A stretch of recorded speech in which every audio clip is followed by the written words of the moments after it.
Hello, welcome to another Soulful session. My name is Elias Dora. I am a Christian counselor from Therapy's Counseling, and I'm also here with Jackie DeHora, a licensed mental health therapist. Together, we do the Soulful podcast sessions to be able to give you the words of encouragement through about mental health, faith, relationship. And we enjoy talking about these topics because it's what God has called us to do. I really feel that in the bottom of my heart, and I get to do it with my beautiful wife, and I highly enjoy it. So if you're listening in for the first time and you want to send us some questions, please email us at hello@therapiescounseling.org or text us at 305-925-0827. And if you haven't had a chance to listen to our other podcast episodes, please visit our website at therapiescounseling.org. Awesome. So Elias, what is the question that we're talking about today? So somebody sent in this question, and it's really great. I say it's great because I love talking about relationships. It's one of my things that I really enjoy counseling, helping couples, marital couples, or just giving some advice as far as relationships. Obviously, I'm not perfect. I don't know all the things, but I do know some things that have been proven to work and not work. So today's question, as far as related to relationship, and we're going to be talking about other questions that were brought in as well, is how do I end a dating relationship from a Christian perspective, or how do I end a dating relationship in general, especially one that you don't want to be part of, you don't see where it not going anywhere, but you want to do it gently, or you want to do it with a care and concern. You don't want to be a jerk. You don't want to just ghost the person. Right. Yeah. I did want to also mention sometimes when a person reaches that point that they're considering ending a relationship, it might be because there's repetitive stress, hurt, or maybe you just feel like you're not being heard or seen. So a form of neglect.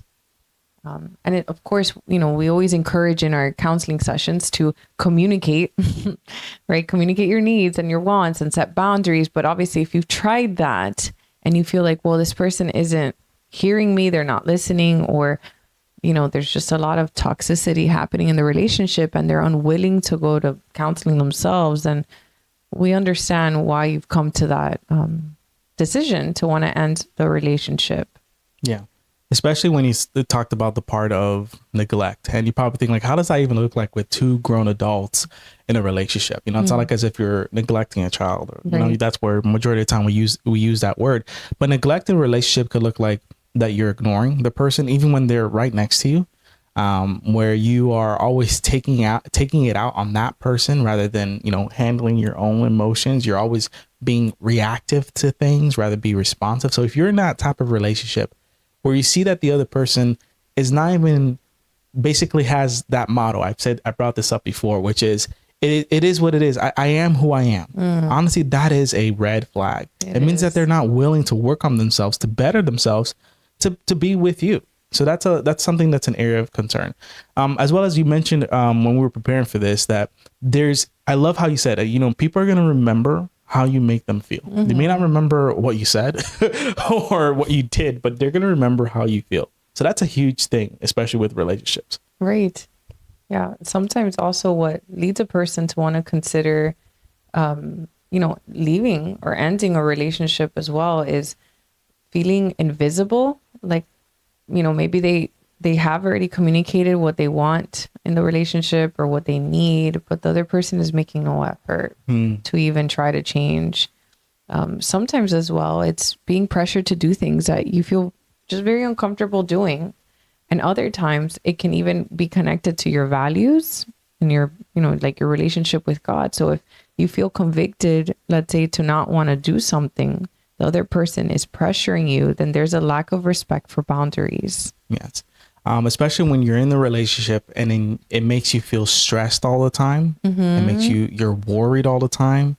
Sometimes other people makes us feel worried because of their actions or what they do. You can't even go out with the person because you're on edge and you're wondering like, we're going to that place. And I remember what happened last time, and he or she does not have their emotions in check or in control to fix that again. Because you clearly have seen that they didn't do any work to try to better themselves. Or you feel in some type of way rushed or hurried. Like they're always like, hurry up, what's going on? Or like, it's like as if it's always on their time and never really necessarily on yours. Like, a relationship is a two-way street. And you should be able to see and hear the person in a two-way street, not just like, oh, only look at me, worry about me, my needs. And that could also be connected to family history. You know, if you're in a relationship and you're hearing a lot of the things that we're saying and it's like, I have that, or that person's going to do this, it could be connected to their family history, and that's not on you to have to fix them. Yeah. Okay. There was one more thing too, when you said that I thought of was sometimes what can also lead a person to want to even end the relationship is that they feel like their partner is very insecure, and then it leads to other unhealthy behaviors, like not wanting you to like go hang out with friends, right? Or not trusting you, or looking through your phone, or being controlling about where you are, who you talk to, what you wear. Things like that could also cause someone to just want out of a relationship. Yeah. Which could be masked by a person being clingy. And they're always want to be around you, always want to do things with you, or always want to have a say in what you, and you probably, and if it comes off even as loving, it could be masked. But when really, when things go sideways, or there's a lot of overwhelming things, or stress starts to happen, you're going to see those true colors, and the clinginess then turns into a really large form of insecurity. So that can negatively affect the relationship. It really can. It really, really can. So going up to the next question here. Actually, no, there's actually something that just came to mind. Not the next question, but here are some other signs that there is no trust at all. And I know you touched about that, but if there's no trust, like you guys can't even be around other people without trusting them to be with that person, even if it's their family member. Like you yourself feel insecure. That is definitely something that needs to be addressed. And if you guys cannot comfortably address that in a safe environment, and there's always tension when you're bringing up that specific topic with that specific person, then there's a lack of trust. Yeah. Another sign too that you're considering wanting to end the relationship, and maybe you're on the fence about it, right? But thinking of if you can't see a future with them because, maybe this person doesn't have the same values and beliefs that you do, or because of their unhealthy behaviors, like we've been kind of maybe listing them out, or the feelings that you've been feeling about it. But again, you're having a hard time envisioning, like, yes, this is a person that I want to be with. This is a person I want to marry. This is the person that I want to have a family with. If you can't confidently say, yes, I can see that, then that's also a sign that you're unsure about the relationship and that you're considering leaving. Yeah. Something that has come to mind as well when counseling, other people in this regard is that often they stay in a relationship because of how long they've been talking, or that they've been getting to know this person. Basically, they seem familiar. And I would say that's kind of a trap, because then you're holding on to a person that you used to know, the memories that you had, versus evaluating, okay, but is this the person that I want to still be with? Is this a person that I foresee being with in my future? Yeah. Something that you said earlier right now, you said, if you can't really see yourself with being that person. I remember, in the beginning years of our marriage, mind you, she told me this when we were married, which I think is very healthy of you. I'll be honest, if she told me this when we were dating, I would have been like, oh no, this is a lot of pressure or not. But I remember when we were married, we were talking about our dating years and dating time. And you said that, what you saw in me obviously was, a God-fearing person devoted to Christ, which you wanted, in a relationship. But you also saw the father of your children, like you wanted somebody that you saw that, I want my children to have that role model. And you already saw that in me. And I'm not trying to say for you to go out and use that as a standard, go out and say like, hey, which dude or which person, which lady would be the mother of my children, would be the father of my children the best. Because I'll be real with you, being a father is definitely one role. Being a mother is one role, but being a husband and wife together If you're in I know we're talking about dating, but eventually if you ever reach that road, that's a whole different role. And, you know, me as a husband and you being my wife, that's our commitment to each other, you know. How that role looks like as far as for our children, you know, our children, we're supposed to be parents to them. Sure, it entwines, and I'm sorry if I'm going here off a little tangent, but that just reminded me when you said that, you know, when we're married, even that when we were dating, you said like, hey, yeah, I could definitely marry this guy because I can see all these amazing attributes that it could be as a father to my children. And I love that. So I thank you for seeing that in me. And that was pretty evident for me because I had, you know, prior to dating Elias, I had been in a 4-year unhealthy, toxic, abusive, right, just everything type of relationship for 4 years, and it was on and off. So I had clearly experienced what I didn't want in a relationship, in a boyfriend, and in a future husband, because that was my heart's desire to eventually be married, right? So having experienced all of that and having to make a choice at some point, and this is kind of what we're talking about today, which is like, how do I end, you know, a relationship from a Christian perspective, but leading up to that is deciding to end it, is analyzing again, like, what is it that you believe in, your values, and is this person willing to how do I say, to be molded, right? So for me, I realized like the person that I was dating prior was unwilling to change, was unwilling to seek help, was unwilling to take accountability for his actions. And we would just bring out the worst in each other. So at some point I realized like, I don't think I can change him, and I don't think this is going to work. And we have tried to fix it on our own multiple times. It hasn't clearly worked. So coming to that realization and then walking through the necessary steps of making a choice to say, you know what, I still care about this person enough to say, I don't want to keep wasting their time. I don't want to waste my time. And though it hurts, I'm going to walk through the pain and hurt that is temporary so that I can then heal and then actually give myself a chance to meet someone that I can see a future with. Yeah. And that's important. Especially when you don't want to settle. And we all are imperfect and we all have our baggage. You will bring baggage to relationship, whether you realize it or not. The difference is how you carry that baggage. There are some people that are lugging their baggage around like crazy, hurting every person in their paths. Whereas there's other ones like, hey, I'm aware that I'm carrying baggage, but I'm going to be mindful, respectful.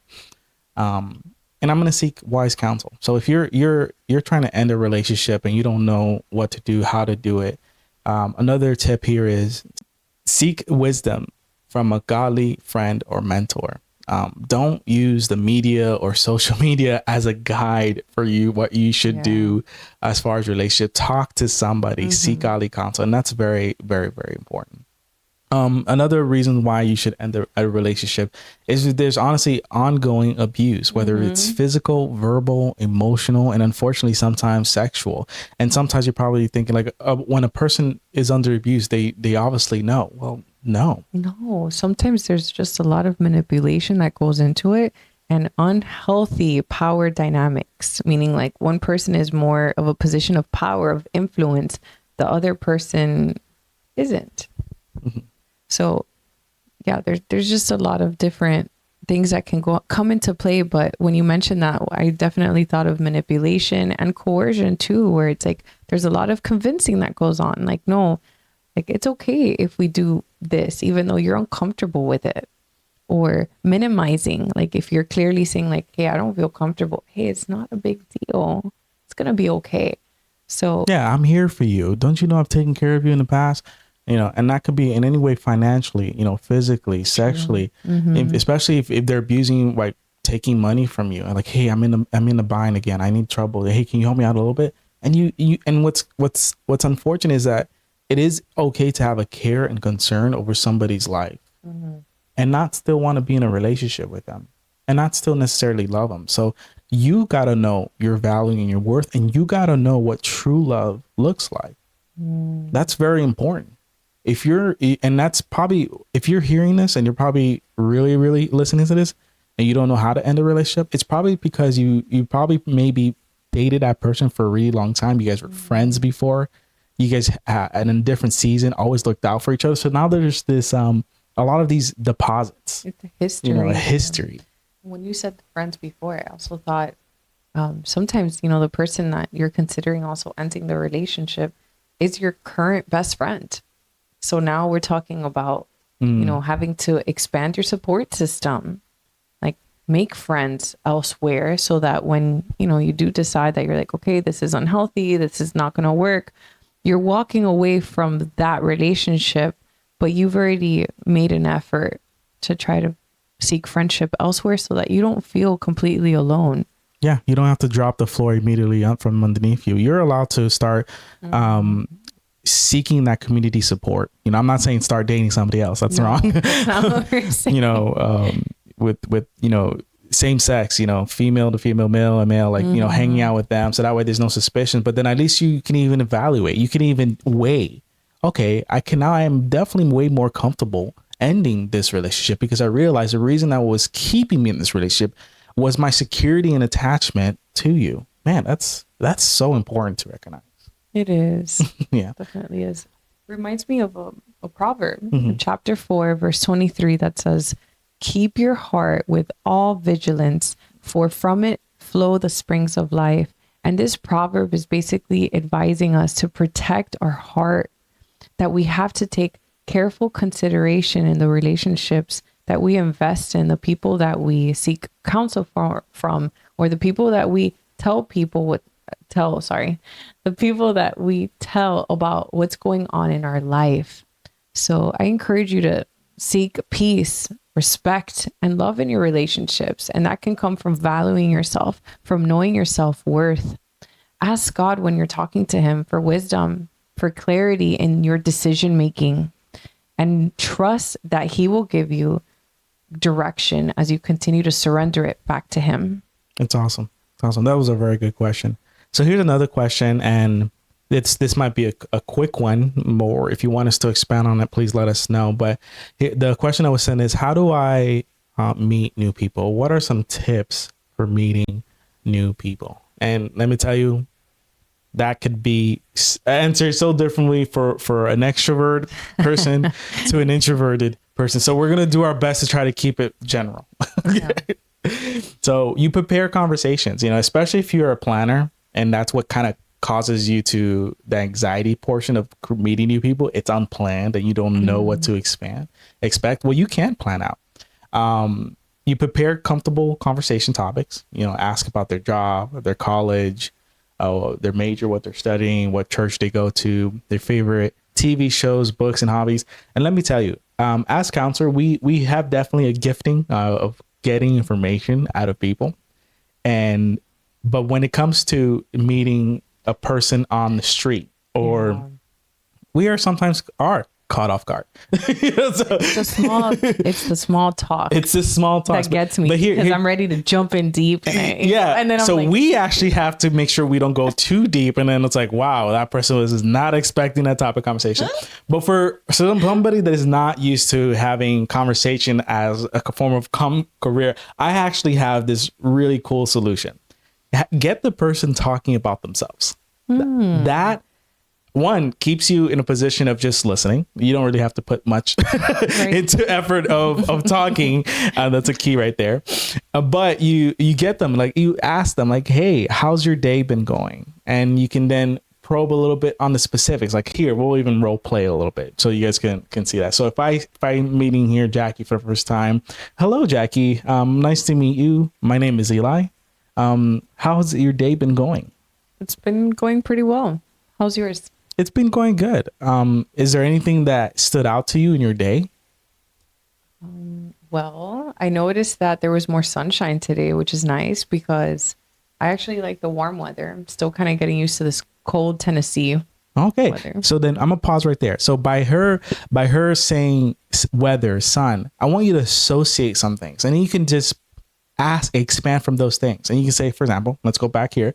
Wow, the sun, man, the sun is such a warm it's a fun source of vitamin D. It is so necessary, especially for health, And then you can just go on a topic of talking about healthy things.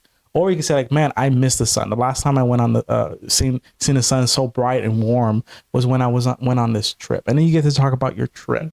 You can take a break from the conversation by excusing yourself and saying something like, oh, I have to go, I have to step out really quick to grab something, or, oh, I got to take this phone call, or I need to make a quick call real quick. I'll be right back. Or my favorite, if you're holding a drink and you you realize this conversation is not the type of conversation you want to be in, drink that drink as fast as you can, and then like, excuse me, I have to go refill my drink. You know, I need to go get more water or whatnot. Yes, and all you said that. You can even say, oh, excuse me, I have to use the bathroom. Exactly, and then don't go back. Just remember, you are in control of that conversation. You really are, and you just wait for that moment. It doesn't have to be perfect. If you think I'm not going to make it awkward, then that's usually probably more likely you are going to make it awkward, just so you know.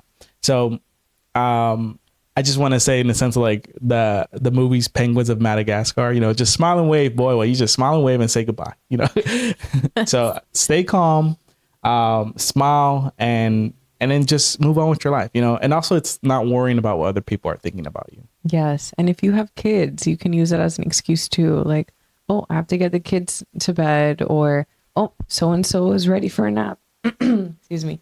But basically, like he was saying, like, remember, if you're feeling anxious in a conversation or you're uncomfortable, just find a way to politely excuse yourself out of it. Yes. And it's okay. And the word politely is very important. In fact, the book of Colossians in the Bible, chapter 4, verse 6, it says, be wise in the way you act, toward outsiders. Make the most of every opportunity, and let your conversation always be full of grace, seasoned with salt, so that you may know how to answer everyone. Meaning, represent Christ well, especially if you're a Christian. You don't want to just be rude or come off in a way that is very overpowering, or in a way that is demeaning. And just because you may not see that person ever again, it doesn't mean that you don't know the impact that you will have on that person's life. And I always tell people, whenever you're in a situation, especially one that you don't want to be in, you have no idea what to expect or what's going on, I always tell them, you can always be missional in every single area of your life. So if you're at the bus stop, or if you're in the office, or if you're at the water cooler just grabbing water and you're just passing time, or you're at the store, somebody just starts having these small talks with you. Well, I want to encourage you, represent Christ.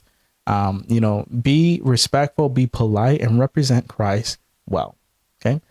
We also mentioned this in our last question, but active listening is very, very important. And just accept that nervousness is a normal thing of life, and imperfection is okay. You're not going to be perfect all the time. In fact, there was something about the previous question that I realized that we didn't really answer the question about how to end a relationship. We told you guys some things to look out for, why you should end the relationship. Right. But how do you end a relationship that you do want to end? So don't do it over text message, right? I would recommend, if it's safe, try to do it in person. And I say that because sometimes if there is abuse involved, then it's probably not safe to meet up with this person one-on-one. You can do it in somewhere public, where there's other people. But if you're also afraid that, well, this person's reaction is going to cause a commotion, or it's just going to be chaotic, you can also just do it over the phone and be like, okay, well, I'm going to set aside this time, and already write out on your phone exactly what are you going to say to this person. It is okay to, let them know, like, hey, I don't think that this is working because of XYZ. I also noticed that we've tried to work this out in the past and it hasn't, or, you're just unwilling to seek help, even though I've recommended it. Like, you can write out your reasons and just communicate. Let them know this is why. And remember that their reaction, and I know this is easier said than done here, the reaction is not your responsibility, meaning you came up with this decision, you have your reasons, and you probably thought this out pretty well. So, let them know, like, I care about you, and this is why I'm choosing to end it, because we have tried to make this work, but it's not working. Or if it's about trust, I'm sorry, I have to end it because I realize I don't trust you. I don't think that this can be fixed with just the both of us. Meaning there's no counseling, right? There's no intentionality to try to rebuild that trust. So again, don't text the person, meet up with them, do it face to face. If you don't in a public area, right? awesome. If you don't feel comfortable with that, do it over a phone call. Write out what you're going to say, stick to the script, and then from there, try to end the conversation promptly. So that's the end of our Soulful Sessions. My name is Elias Dora Jr., and I'm here with Jacqueline Deora, and we're from Therapies Counseling. If you haven't heard any of our other podcasts, check us out on therapiescounseling.org. Have a great week and stay soulful.